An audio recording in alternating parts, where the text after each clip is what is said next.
Espíritu Santo,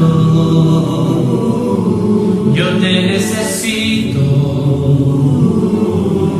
Manda tu fuego a ese lugar.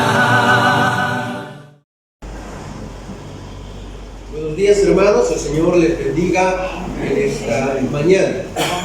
Vamos a estar yendo al libro de Abdías en el Antiguo Testamento, antes de Jonás, después de Amós. Es un libro muy pequeño, muy chiquito. Ahí vamos a estar leyendo, ¿sí? Vamos al libro de Abdías, específicamente en el versículo 15, porque este libro solamente tiene un capítulo, ¿sí? Vamos al versículo 15. Dice así. Yo sé que está un poquito complicado encontrarlo, ¿sí? Abdías, antes de Jonás, después de Amós. Dice así el versículo 15. Porque cercano está el día del Señor contra todas las naciones. Edom, como hiciste, se te hará. Sobre tu cabeza recaerá tu merecido. Acá encontramos una frase que es muy atractiva y que de cierta forma es conocida por todos nosotros, aunque con otras palabras. Dice este versículo 15, como hiciste, se te hará. Creo que todos sabemos lo que es la regla de oro. Dijo el Señor, no hagas a otro lo que no quieres que te hagan a ti. Haz al otro lo que quieres que se te haga a ti. O puede cambiar y decir de otra forma, pero la idea es la misma. A Edom se le dice, Edom, como hiciste, se te hará. Dentro de esto, podemos decir que este principio es muy relevante para la convivencia del ser humano, ¿sí? Todas las civilizaciones, todos los pueblos, todas las naciones, todas las comunidades, las familias, más de una vez, si usted se pone a estudiar la historia, va a encontrar que en el libro allá en China había una frase similar, que allá en Japón había una frase similar, que en la India tenían una frase similar, que los mayas tenían una frase similar. ¿Por qué? Porque esta es una regla de convivencia. Tenemos que hacer a los demás, o tenemos que ver en los demás como que fuéramos nosotros mismos, para que al momento de hacer algo lo hagamos pensando en qué pasaría si un día yo estuviera en su lugar. Tendríamos que ponernos en el zapato de los demás, y eso es algo que existe en todos los pueblos. Pero en este caso, este texto que leíamos no es un texto de una frase, un refrán nada más. Este es un texto de condenación. Se está condenando a Edom por la actitud que este pueblo había tenido anteriormente. Y se le da un anuncio y es, vas a ser castigado, y vas a ser castigado de la misma forma en la cual tú has actuado. Dice la primera parte, versículo 2, dice así: te haré insignificante entre las naciones, serás tremendamente despreciado. Y dice el versículo 3 y 4, tu carácter soberbio te ha engañado, como habitas en las hendiduras de los desfiladeros, en la altura de tu morada te dices a ti mismo, ¿quién podrá arrojarme a la tierra? Pero aunque vueles a lo alto como águila, y tu nido esté puesto en las estrellas, de allí te arrojaré. Este es un mensaje que está dando Dios sobre el pueblo de Edom. Y ya vamos a explicar un poquito más si realmente el mensaje era para Edom o era para otro. Pero se le está diciendo, mira, te voy a hacer pequeño entre las naciones. Vas a ser el más pequeño. Y no importa a dónde te ocultes, no importa lo lejos que llegues, no importa lo alto que te encuentres, de allá voy a hacerte bajar, le dice Dios a este pueblo. Vea bien que estas palabras son golpeantes. Esta palabra es un poco fuerte, ¿sí?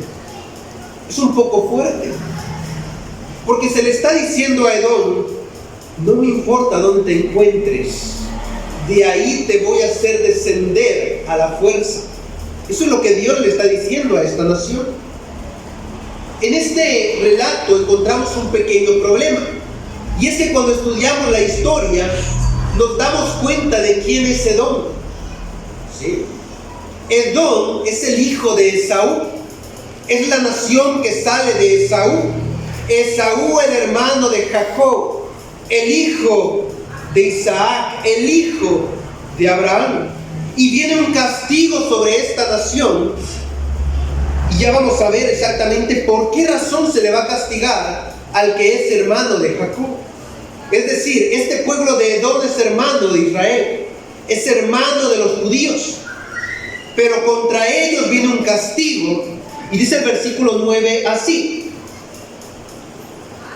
ciudad de Temán, tus guerreros se caerán de miedo, a fin de que todo hombre sea exterminado del monte de Saúl por la masacre.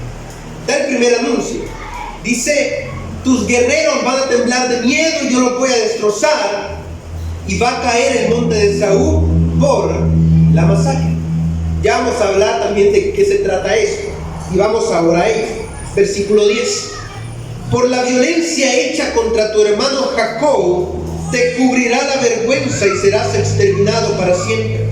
En el día que te mantuviste aparte, en el día que extranjeros llevaron su ejército cautivo, cuando extraños entraron por su puerta y sobre Jerusalén echaron suerte, tú eras como uno de ellos. No debiste reírte de tu hermano en su mal día, en el día de su desgracia. No debiste alegrarte a costa del pueblo de Judá, en el día de su ruina. No debiste proferir arrogancia en el día de su angustia. No debiste entrar por la puerta de mi pueblo en el día de su calamidad. No debiste recrear la vista con su desgracia en el día de su calamidad. No debiste echar mano a sus riquezas en el día de su calamidad. No debiste aguardar en los angostos caminos para matar a los que huían. No debiste entregar a los sobrevivientes en el día de su angustia. Ocurre una situación entre estos dos pueblos hermanos. En la época del imperio de Babilonia, más o menos en el año 580 por ahí, 596 en adelante, antes de Cristo, vino el imperio de Babilonia a Judá y sacó a todos los que estaban en Judá. Empezó a llevarse cautivos a todos los que habitaban Jerusalén, a los sabios, a los sacerdotes, a los reyes, a los ricos. Los sacó de ahí y se los llevó esclavos, y dejó solamente al pobre, al campesino, al que no tenía tierra. A todos ellos los dejaron ahí, porque dijeron: ellos no se van a poder rebelar contra nosotros. Ya nos llevamos al ejército, ya nos llevamos a los reyes, a los ricos, que estos son los que se pueden rebelar y tratar de levantarse contra Babilonia. Así que vamos a dejar solamente a los que no se pueden defender. Y quedaron ahí abandonados en Jerusalén. En medio de eso empezó a haber hambre, porque cuando sitian una ciudad, es que no puede entrar ni salir comida de ahí. No podían cultivar. Vino la miseria, y los judíos que habían quedado en aquel lugar empiezan a aguantar hambre. En medio de esa situación se levantan, comienzan a caminar hacia Edom, que era una nación próspera, a comprar alimento. Y resulta que para llegar a la ciudad de Edom, a la capital, una de las 7 maravillas del mundo, Petra, se llama esta ciudad, la ciudad incrustada en las paredes de piedra, muy lujosa, se ve ahora en día. No me imagino cómo se habrá visto en aquella época. Por ese camino solamente había una entrada, porque para llegar a esa ciudad tiene que pasar entre 2 paredes enormes. No hay otro camino. Y dice este pasaje: no debiste aguardar en los angostos caminos para matar a los que huían. Venían los de Judá a buscar alimento, y en ese camino los estaban esperando. Sus propios hermanos, los de Edom. ¿Para qué? Para robarlos, para quitarles lo poco que llevaban. Los despojaban de todo. Y dice, también mataste a muchos de ellos. ¿Cuándo? Cuando huían. ¿Cuando huían de qué? De la hambruna, de la escasez, de Babilonia. Dice, tú te aprovechaste de tus hermanos. Tú hiciste esto contra ellos. Primero se le anuncia el castigo a Edom y luego se le explica por qué razón.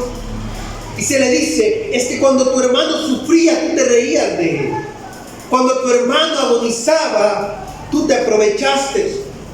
Y aquí hay un dato muy curioso, porque dice, versículo 13, no debiste echar mano a sus riquezas en el día de su calamidad. Y viene la pregunta, si todos los ricos habían sido llevados a Babilonia, ¿cuál riqueza le quedaba al pueblo de Judá que había quedado abandonado en Jerusalén? Y la respuesta es ninguna. No tenían riqueza. Estaban en escasez, en la miseria, y dice, esa poca riqueza que tenía tu hermano Judá, tú se la arrebataste.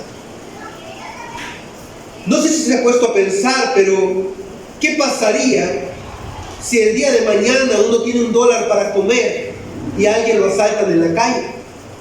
Pero eso se ha de sentir horrible, ¿sí? Solo tener un peso para $1 de pan francés y que a uno se lo pasen quitando ahí con una pistola o con un cuchillo. Eso ha de ser horrible.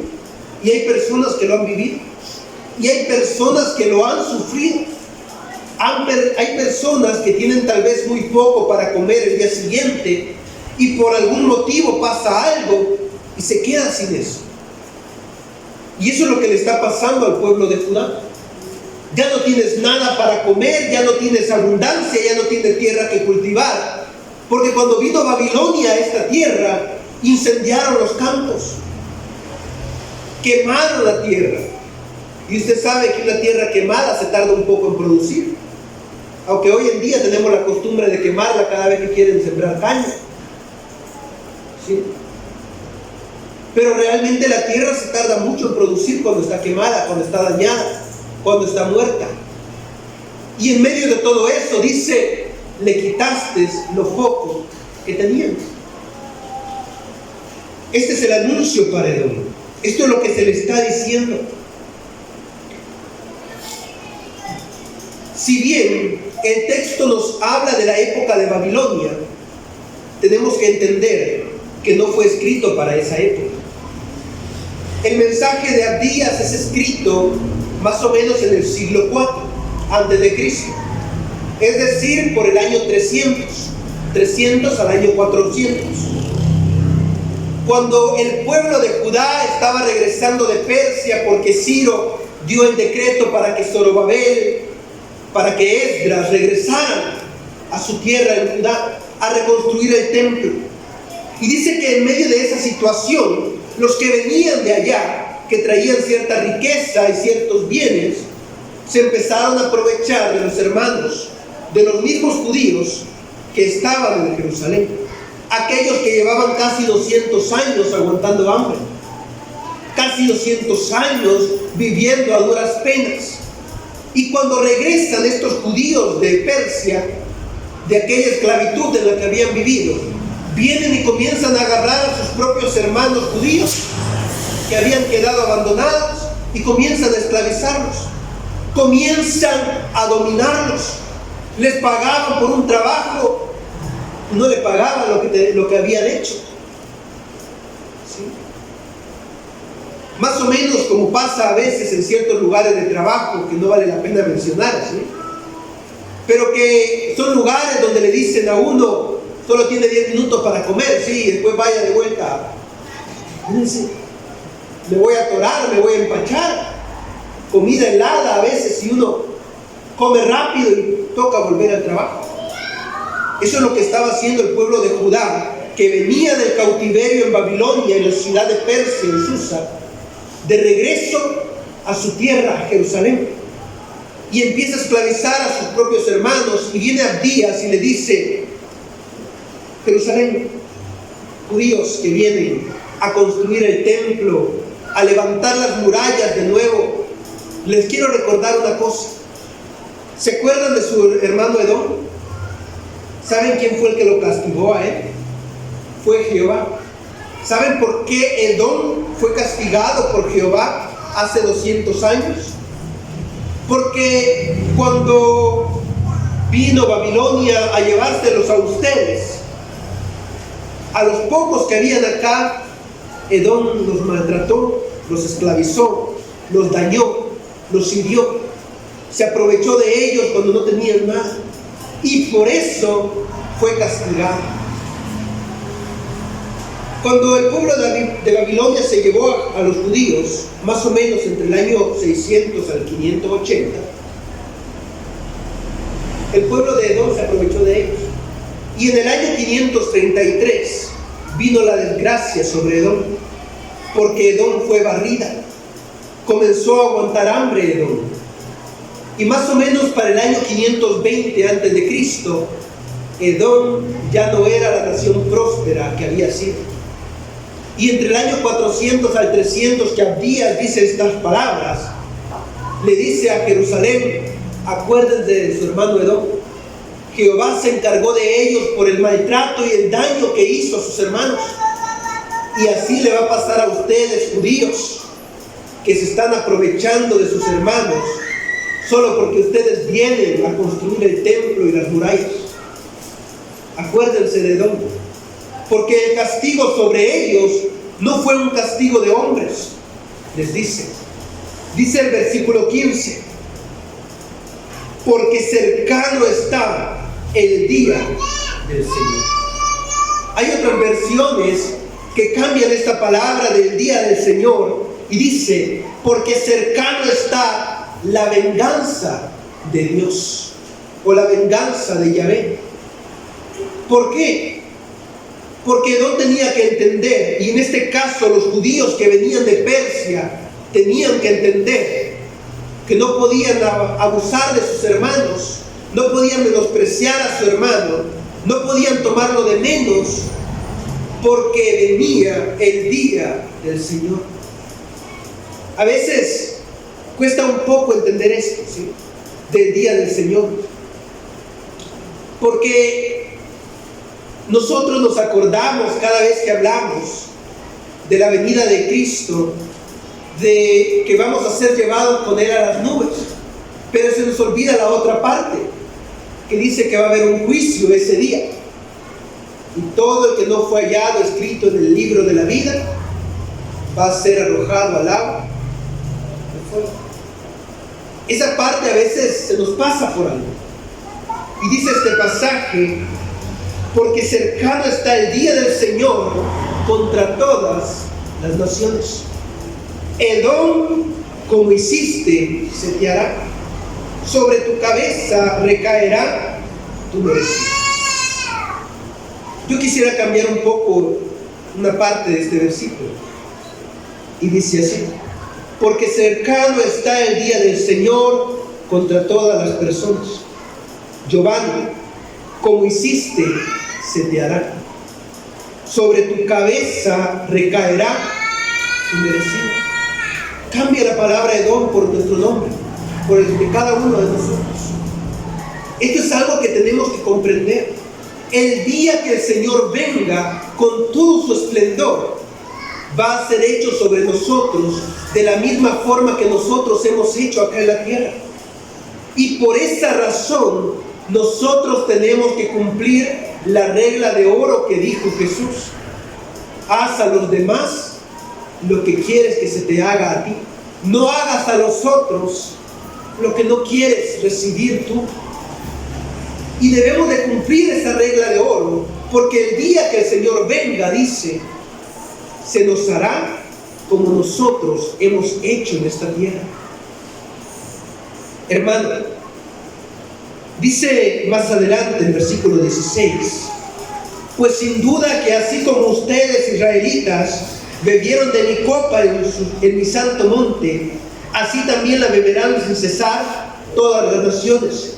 Beberán y engullirán, y entonces serán como si nunca hubieran existido.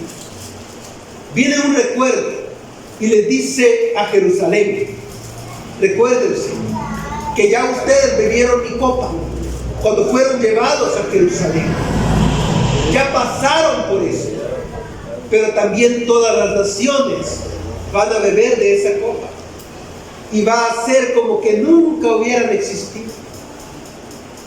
Si usted va y busca excavaciones, a veces uno encuentra pueblos que uno ni siquiera sabe dónde están. Si no, mire a Sodoma y Gomorra. Creen que está en el mar muerto, pero nadie ha encontrado dónde podría estar realmente ubicada la ciudad de Sodoma y Gomorra. ¿Por qué?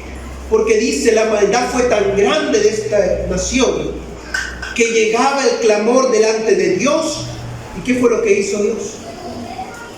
Descendió fuego sobre aquellas dos naciones, y hasta el día de hoy la gente dice: ha de estar en el fondo del mar muerto. Pero nadie ha encontrado nada de esas dos ciudades. Solo se sabe que fueron destruidas por su maldad. Vaya y busque la torre de Babel, y hasta el día de hoy nadie sabe dónde está. ¿Por qué? Porque sabemos dónde estaba ubicada, pero no hay ningún escombro de esa torre. Porque dijo Jehová: descenderé a la tierra y confundiré al hombre. No creamos que vino solamente a confundirnos porque sí. La ciudad de Babel era una ciudad mala, era una ciudad despreciable también delante de Dios. Y vino Dios y dijo: y voy a asegurarme de que no sigan construyendo esa torre, para que su maldad no llegue a los cielos. Y si usted va y busca esa torre, nadie sabe dónde está. No hay ningún resto. Se dice ahí en medio, por Mesopotamia ha de estar, entre el Éufrates y el Tigris. Pero ahí hay una nación ahora que se llama Irán, y nadie ha encontrado nada ahí que diga: ahí estuvo una torre. Y algunos dicen: tal vez este pedazo de tierra que está aquí, que parece, podría ser, pero solo se quedan en eso. No pueden saber si ahí está. Y dice este versículo: beberán y engullirán, y entonces esas naciones serán como si nunca hubieran existido. ¿Por qué? Por la maldad del hombre. Y esta fue la promesa hecha a Edom. Y esta fue la promesa hecha a Judá. También tú vas a ser como si nunca hubieras existido, si te dispones a beber de nuevo de esa copa que ya probaste.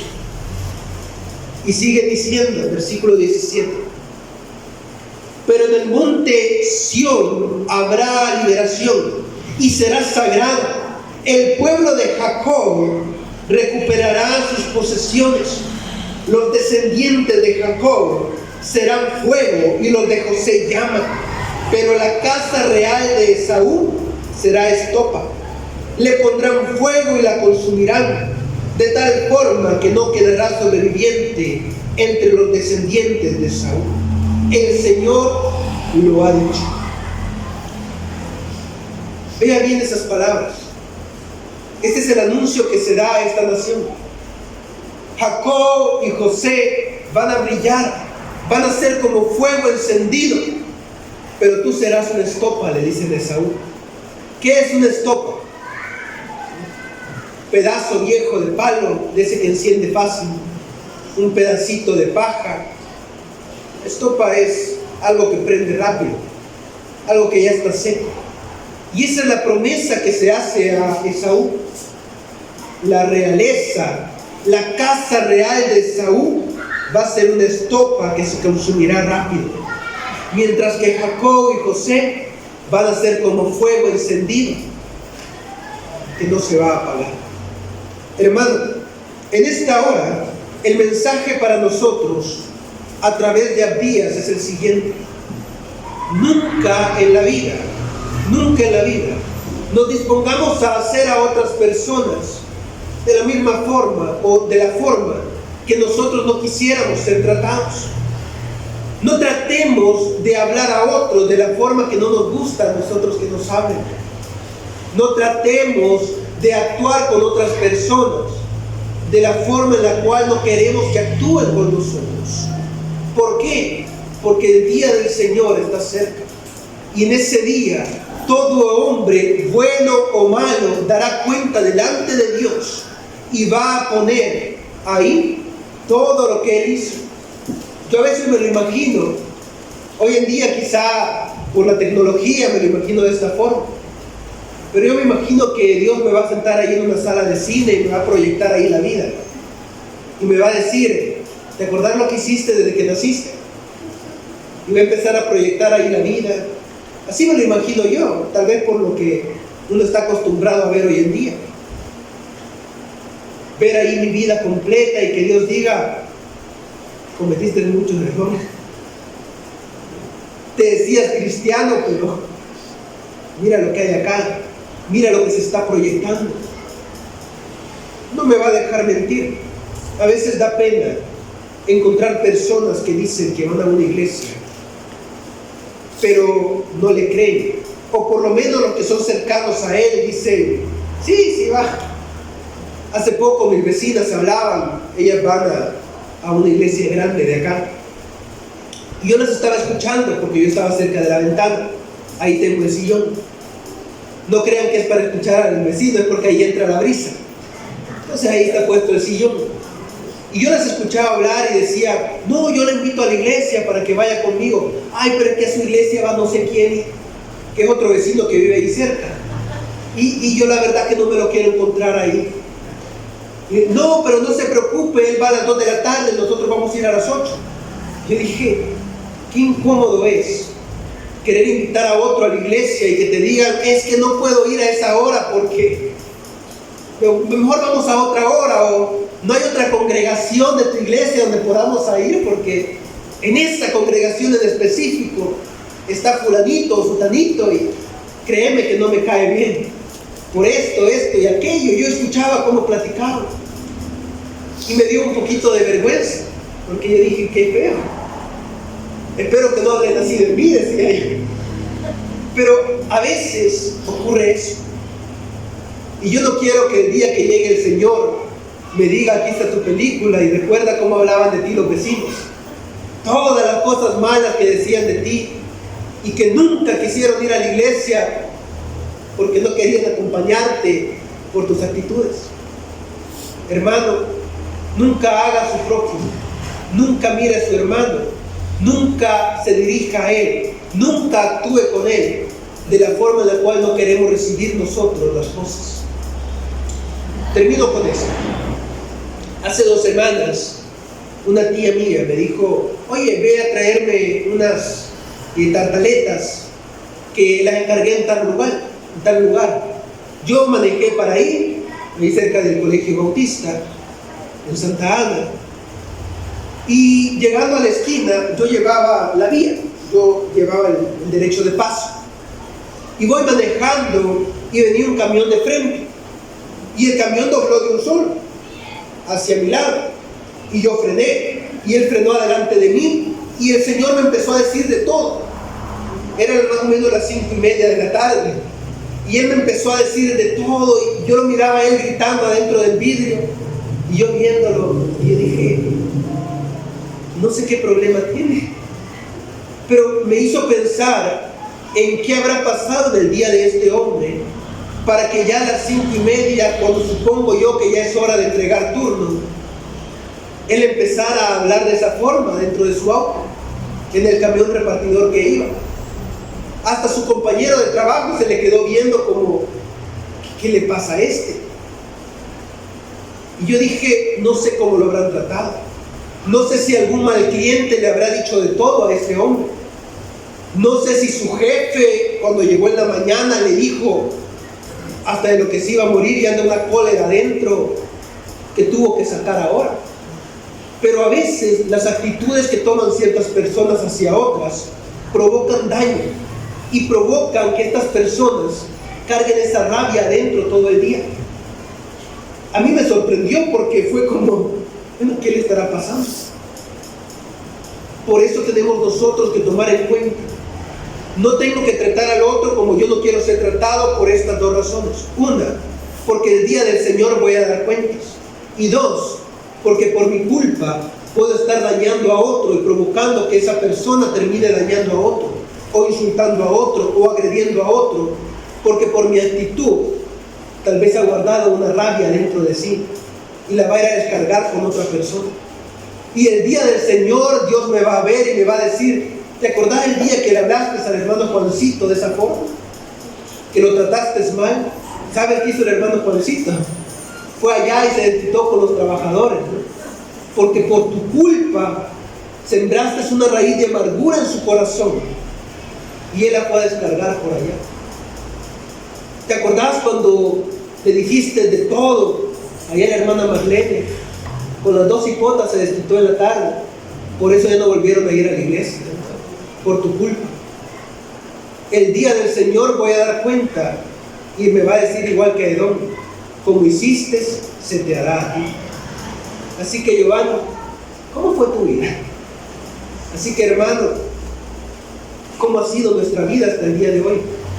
Todavía estamos a tiempo de ser mejores personas cada día de lo que nos queda de vida, y de tratar al otro como quiero ser tratado. Dios les bendiga en esta hora. Espíritu Santo, yo te necesito.